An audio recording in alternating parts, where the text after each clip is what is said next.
Qabsoo uummanni Oromoo geggeessuuf qabsoo ofirratti hirkannooti. Haa ta'u malee deeggarsa siyaasaa fi hariiroo yookaan immoo dippiloomaasiis hin jibbamu. Hariiroo addunyaa uumuuf ammoo uummanni Oromoo sabni guddichi gaanfa Afriikaa kun waan fedhu gurmuu tokko jalatti qindaa'ee hojjechuu hanqina qaba. Oromoon diyaaspooraa waggoota hedduuf hiriira ba'uun mootummaa wayyaanee kokkee qabaa ture erga maqaa jijjiiramaan wal burjaajessee jeequmsa siyaasaa uumame keessaa dafee ba'uu hin dandeenye. Aangoo siyaasaa Itoophiyaa bulguu oolaa fakkaatee teessootti ba'een goyyomee qabsoo haqaa geggeeffamu xureessuu itti fufe. Gariin ammoo murna ijaarrachuun qabsoon Oromoo gaaddisa tokko jalatti akka hin taliigamneef yeroo taa'e jedhamu ni ka'uu, yeroo ka'e jedhamu taa'uun maqaa tarsimoo boynaan wal dura ni dhaabbatu. Bu'aa bubbuutuu fi beekamtii argannaan akka waan caasaa beekamaa tokko jalatti yoo hojjetan sana hunda waan dhaban itti fakkaatee sossa'u. Warra lafa duwwaa irratti hooggana qabsoo of godhu ni jiru. Gama biraan ammoo waan barbaannuu fi gaafannuu adda baasnee addunyaa kanaaf dhiyeessaa hin jirru. Nuti dhumaatii uummata Oromoo sanyii dugugiinsa mootummaan sirna nafxeenyaa PP raawwachaa jiru dhageessisuu irraa waan tokko irratti xiyyeeffachuun addunyaaf ibsuu filatamaa. Jaalala nama tokkoo fi kaayyoo adda baasuun keessatti hin mul'atu. Otoo diyaasporaan keenya qindoomina qabaatee namni isa qindeessus ilaalcha tokkummaa Oromummaa qabaatee sossoosee har'a waa'ee hidhamtoota siyaasa Oromoo dhiisiitii waa'ee uummata Oromooyyuu sadarkaa gaarii irra jira ture.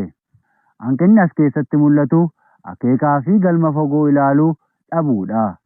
Kanaaf sababoonni guddaan ammoo miidiyaalee Oromoo fi hayyoota Oromoo dhiibbaa gochuu danda'aniiti. Gama miidiyaan sabaa himaas ta'ee miidiyaa hawaasaa yoo ilaalle burjaajii siyaasaa maqaa jijjiiramaan goomsamanii deeggartoota mootummaa garboonfataa empaayeraa ta'uun ni mul'ata ture. Waggoottan lamaan mootummaan jijjiiramaa namoota danuun faarfamaa ture keessatti uummanni Oromoo hedduu kaabaa kibba bahaa dhiyaatti du'aa ture. Wallagga bahaa giddaatti obboleewwan lamaan bakka tokkotti du'an, kibba Oromiyaa godina Booranaatti misirroon cidharratti dhumuun qellee Wallaggaa onaan filloo muggittii haadhaa fi abbaan ajjeefamanii harka irraa cituun lixa Wallaggaa keessatti durbiin lamaa bakka tokkotti du'uun Harargee Ciroo Awwadaay Dira Dhawaa keessatti uummanni Oromoo akka baala harca'u Amboo Naqamtee Walloo fi Gujii akkasumas iddoo birootti duguuginsi sanyii akkaan raawwatee tureera.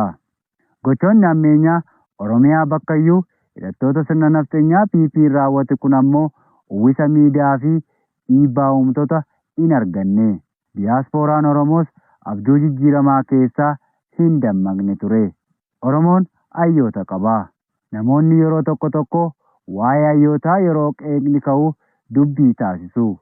Kun ta'uu hin qabu. Hundi keenya of baruu qabna turre. Fakkeenyaaf namoonni hedduun Abiy nama sirrii Itoophiyaa ceesisuuf ni danda'a jedhee sammuu sabichaa yeroo faalutti kan akka Dr. Hundaasaa Isheetee, Dr. Gizaachoo Teessoo fi Profeesar Mahammad Hassan, Profeesar Asaffaa Jaallataa fi kanneen kana fakkaatan ammoo jalqabuma bara aangoo Abiy bara 2018 JA bilaarraa eegalee ilaalcha nafxeenyummaa impaayerettii keessatti dagaaguuf deemu ifatti dubbachaa turanii. Dhugaa dubbachuuf yoo ta'e gareen tokko Oromoo ta'e raayyaan ittisa biyyaa diigamuu hin qabu hanga jedhutti ga'ee ture. Raayyaan ittisa biyyaa ofiin jedhu kun kan rogeeyyiin Oromoo akka hin diigamne dubbachaafii turan kan miila daa'imaa muree turedha. Rogeeyyiin miidiyaa Oromoo sabaaf muruu dadhabuun akkasumas gochoota ammeenyaa mootummaan sirna PP raawwatu ifatti baasuu irratti mootummaaf carraa laachuun mudaa isaa dhoksaa turaniiru.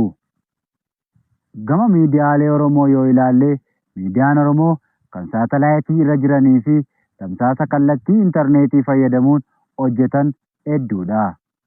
Haa ta'u malee toora qabsoon bilisummaa Oromoo irra deemuu qabdu irraa kan maqanis ni jiru. Waa xiqqoo itti quufuu fi namoota muraasa dhaggeeffachuun keessatti kan mul'atedha. Miidiyaan Oromoo OMN erga hundeeffamee uummata Oromoo dammaqsuu fi sossoosuun shoora olaanaa taphateera. Oromoo roga hundaan sagalee ta'uun hojjechaa ture.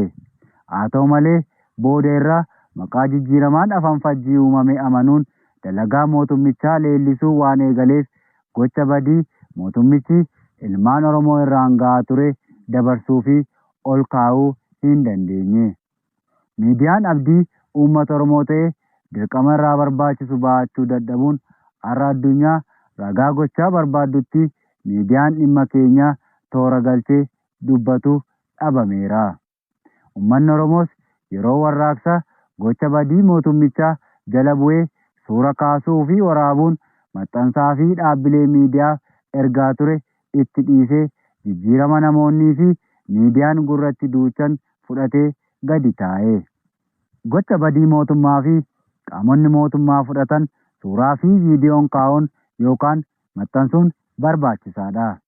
Ameerikaatti bara 2020 ajjeechaa poolisiin gurraacha Ameerikaa Joorji Filooyid irratti raawwateen suura ka'ee miidiyaalee hawaasaa irra naanna'een gurraachotaa fi adii Ameerikaa mirgaa fi walqixxummaatti amanan mormii hedduu taasisaa turan yeroo ammaa mootummaan Ameerikaa beenyaa doolaara miliyoonii 27 maatii Joorji Filooyidiif akka kaffaltu murteessitee jirti. Gochi badii mootummaa sirna nafxanyaa PP kanaa namoota muraasa biratti waggaa tokko qofa ta'uu fi kanneen biraa biratti ammoo waggaa 3 lakkoofsisuun tokkummaa dhabuu ilmaan Oromoo keessaa fi alaa akkaataa barbaachisaatti sagalee cunqurfamaa Oromoo dhageessisuu irratti wal buusaa ta'e.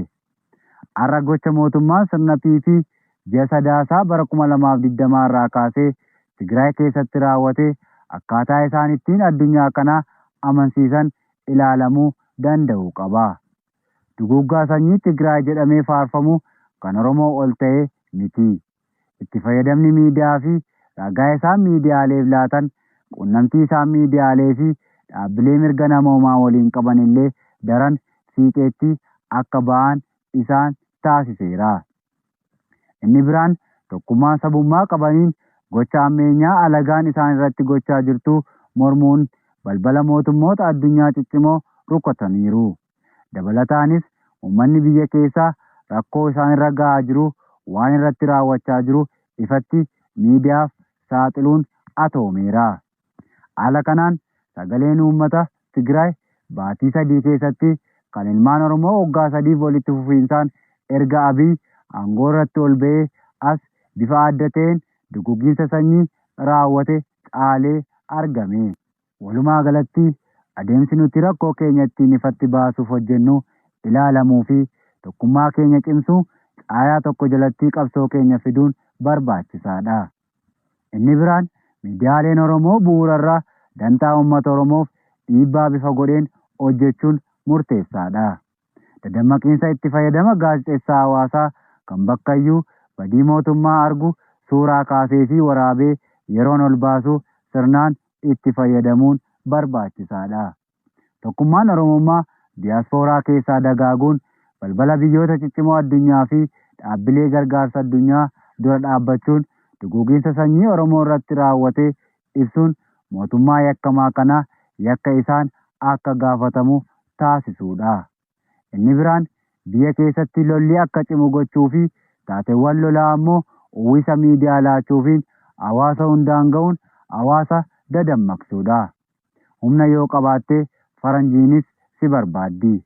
Lolli TPLF fi mootummaa maafiyaa Empaayer Itoophiyaa waliin taasifame kan addunyaa hawwate waan humna wal madaaluu qabaataniifi waan meeshaa gurguddaa walitti dhukaasaniifi.